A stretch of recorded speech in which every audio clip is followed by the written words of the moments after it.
Good morning student. आज की video में हम संयुक्त परिवार के प्रकार फॉर्म्स ऑफ जॉइंट फैमिली के बारे में बात करेंगे। भारत में संयुक्त परिवार क्या है, इसकी विशेषताएं, इसके किस तरह से ये प्रकार्यात्मक हैं, इसके दोष क्या हैं, उनकी चर्चा हम पहले ही कर चुके हैं। आज संयुक्त परिवार भारतवर्ष में अनेक तरह की परंपराएं विभिन्न क्षेत्रों में देखने को मिलती है और उसी के आधार पर जो संयुक्त परिवार के प्रकार हैं वो भी अलग अलग देखने को मिलते हैं। उसी के आधार पर इनको क्लासिफाई किया गया है, इनका वर्गीकरण किया गया है। सबसे पहले हम इसमें सत्ता, वंश और स्थान के आधार पर संयुक्त परिवार के प्रकार को देखते हैं, जिसमें सबसे पहले है पितृ सत्तात्मक, यानी सत्ता के आधार पर पितृ सत्तात्मक, वंश के आधार पर पितृवंशीय, स्थान के आधार पर पितृस्थानीय संयुक्त परिवार क्या हैं। ये तीनों विशेषताएं परंपरागत संयुक्त परिवार में मिलती है। परिवार का सबसे बड़ा पुरुष मुखिया होता है। सभी प्रकार के निर्णय और सत्ता पिता से पुत्र को हस्तांतरित होती है। मेकाइवर और पेज के अनुसार अधिकतर परिवार और समाज पितृ सत्तात्मक होते हैं। भारत में कुछ परिवारों को छोड़कर सभी परिवार जो हैं वो पितृ सत्तात्मक ही हैं। AR देसाई और IP देसाई का भी कहना है कि भारत में लगभग सभी परिवारों में सत्ता, वंश, स्थान जो है वो पितृपक्षीय है। वंशावली पिता से पुत्र की दिशा में चलती हैं। नेक्स्ट जो है वो है मातृसत्तात्मक, मातृवंशीय, मातृस्थानीय संयुक्त परिवार। दक्षिण भारत के कुछ समाज जैसे कि नायर, थारवाड़ परिवार, थियाल, मोपल, बांट आदि में परिवार मातृवंशीय और मातृस्थानीय हैं। इनके परिवार मातृवंशीय और मातृस्थानीय संयुक्त परिवार है और इन संयुक्त परिवारों में स्त्री का मुख्य स्थान होता है।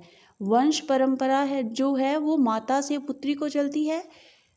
पितृवंशीय में पिता से पुत्र को चल रही थी और मातृवंशीय में वंश परंपरा माता से पुत्री को चलती है। संपत्ति भी जो है वो माता से पुत्री को हस्तांतरित होती है।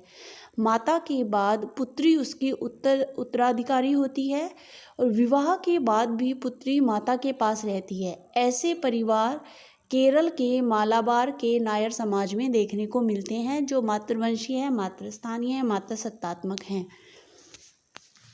सेकंड जो है थारवाड़ संयुक्त परिवार।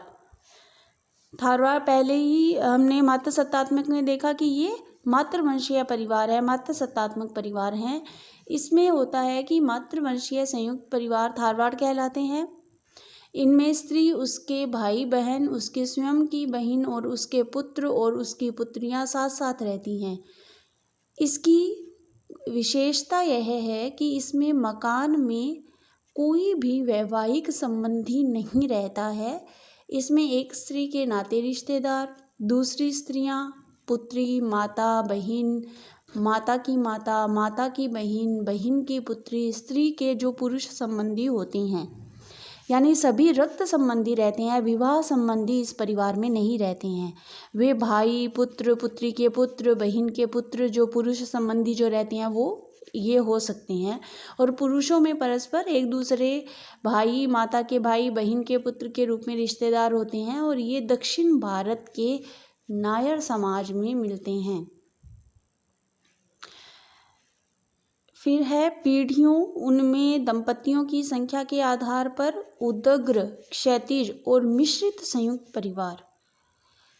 इस प्रकार के वर्गीकरण की व्याख्या जो है वो हम पहले कर चुके हैं। पीढ़ियों के आधार पर, दंपति के आधार पर जो उदग्र, क्षैतिज और मिश्रित संयुक्त परिवार हमें देखने को मिलते हैं। नेक्स्ट है संपत्ति पर अधिकार और संयुक्त परिवार के प्रकार। इरावती कर्वे ने संपत्ति पर अधिकार के प्रकारों तथा उससे संबंधित संयुक्त परिवार की प्रकृति का विवेचन किया है। आपके अनुसार पितृवंशीय और पितृसत्तात्मक संयुक्त परिवार में संपत्ति पर अधिकार पिता से पुत्र को हस्तांतरित होता है। संपत्ति पर किन वंशजों का अधिकार होगा, कितना होगा के आधार पर हिंदुओं के सभी संयुक्त परिवारों को दो भागों में बांटा जा सकता है, मिताक्षरा और दाय भाग। और इन्हीं से संबंधित संयुक्त परिवार को दो वर्गों में विभाजित किया गया, मिताक्षरा संयुक्त परिवार, दाय भाग संयुक्त परिवार। अब इनको जानते हैं कि ये क्या है, मिताक्षा संयुक्त परिवार में क्या होता है और दाई भाग संयुक्त परिवार कौन से कहलाते हैं। मिताक्षा संयुक्त परिवार कर्वे के अनुसार इसका अर्थ समझने के लिए आवश्यक है कि विज्ञानेश्वर ने याज्ञवल्क्य पर टीका लिखी है कि उसमें मिताक्षा का वर्णन मिलता है। मिताक्षा के अनुसार संयुक्त परिवार के सदस्यों का संपत्ति पर अधिकार और हिस्सों का विस्तृत वर्णन दिया गया है। यह भारत के समस्त आसाम और बंगाल को छोड़कर हिंदुओं से संबंधित है। इसके अंतर्गत संयुक्त परिवार के सदस्यों के संबंध इस तरह से होते हैं। सबसे पहले पुत्र को जन्म से पैतृक संपत्ति में अधिकार प्राप्त हो जाता है। जैसे ही वो जन्म लेता है वो उस संपत्ति का अधिकारी हो जाता है। नेक्स्ट है कि बालक गर्भ में आते ही पैतृक संपत्ति में अधिकारी हो जाता है। उसका जन्म संपत्ति के बंटवारे के 9 माह के अंदर हो जाना चाहिए। यदि किसी व्यक्ति के कोई पुत्र, पौत्र, प्रपौत्र नहीं होता है तो उसकी मृत्यु के बाद उसके हिस्से की संपत्ति उसके भाई आपस में बांट लेते हैं। इसमें पुत्र पिता के जीवित रहते हुए भी पैतृक संपत्ति में से अपना हिस्सा मांगने का अधिकारी होता है। इसमें पिता की संपत्ति पर निश्चित और सीमित अधिकार होता है। इसमें व्यक्ति विशेष कार्यों जैसे कि दहेज, धार्मिक कार्य आदि के लिए संयुक्त संपत्ति को साझेदारों की सहमति लेकर विनियोग कर सकता है। इसमें संपत्ति में स्त्री को कोई अधिकार नहीं होता है। इसमें स्त्री को स्त्री धन के अतिरिक्त और कोई धन या संपत्ति नहीं दी जा सकती है।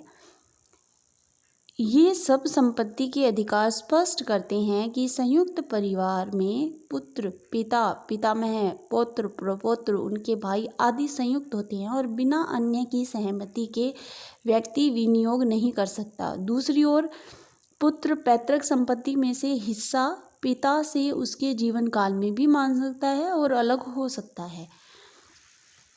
सेकंड जो है दाई भाग संयुक्त परिवार।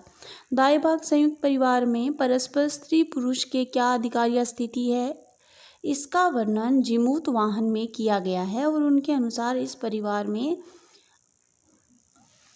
इस तरह के प्रावधान हैं कि पुत्र का पैतृक संपत्ति पर अधिकार पिता की मृत्यु के बाद ही होता है। जहाँ मिताक्षा में क्या था कि पुत्र जन्म लेते ही पैतृक संपत्ति का अधिकारी होता है, लेकिन दाई भाग में ऐसा नहीं होता। पुत्र का जो पैतृक संपत्ति पर अधिकार है वो पिता की मृत्यु के बाद ही होता है। इसमें पुत्र पिता के जीवन काल में उससे अपने हिस्से की संपत्ति की मांग नहीं कर सकता है। इसमें पिता का संपत्ति पर एकाधिकार होता है, वह संपत्ति को अपनी इच्छा अनुसार उपभोग कर सकता है। इसमें पुत्रों को पैतृक संपत्ति के भरण पोषण के अतिरिक्त कोई अधिकार नहीं होता है। इसमें संपत्ति में स्त्री को भी अधिकार होता है। इसमें व्यक्ति के कोई पुत्र ना होने पर उसकी मृत्यु के बाद संपत्ति उसकी पत्नी को मिलती है। इस प्रावधान के द्वारा संयुक्त परिवार का नियंत्रण, निर्देशन और संचालन होता है। हिंदू उत्तराधिकार अधिनियम 1956 के द्वारा उपयुक्त व्यवस्था समाप्त कर दी गई है तथा देश में समान व्यवस्था लागू की गई है, जिसमें सभी स्त्री पुरुष को पैतृक संपत्ति में समान अधिकार प्राप्त होता है। ये हमने संयुक्त परिवार के जो प्रकार हैं उनकी बात की थी, लेकिन जो अधिनियम बना 1956 में हिंदू उत्तराधिकार अधिनियम, उसमें इस व्यवस्था को समाप्त कर दिया गया और स्त्री पुरुष को जो पैतृक संपत्ति होती है या पुत्र पुत्री को उस पर पिता की संपत्ति पर समान अधिकार मिलता है।